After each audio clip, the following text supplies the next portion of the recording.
Welcome to The Last Breakfast. Please enjoy the video. In this video, I will show how to cook taco chicken. First, let's gather our ingredients. You'll need about 1.5 pounds of boneless, skinless chicken, either breasts or thighs, for the best results.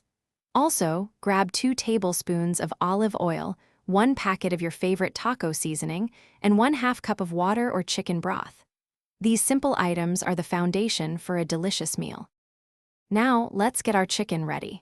Start by cutting your chicken into uniform 1-inch bite-sized pieces. This ensures everything cooks evenly and quickly.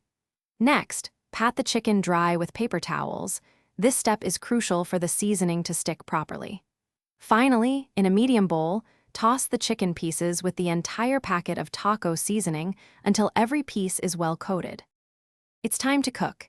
Heat 2 tablespoons of olive oil in a large skillet over medium-high heat until shimmering.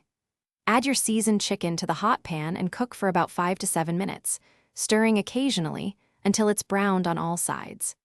Then, pour in 1/2 cup of water or chicken broth, bring it to a simmer, and cook for another 3 to 5 minutes until the liquid has mostly reduced and the chicken is cooked through. Your delicious taco chicken is now ready to enjoy.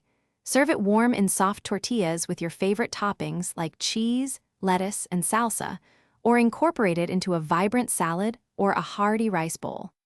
A sprinkle of fresh cilantro or a squeeze of lime juice adds a wonderful finish. Leftovers can be stored in an airtight container in the refrigerator for up to 3 days, perfect for quick meals. Thanks for watching. If this was helpful, leave a like and consider subscribing. See you next time.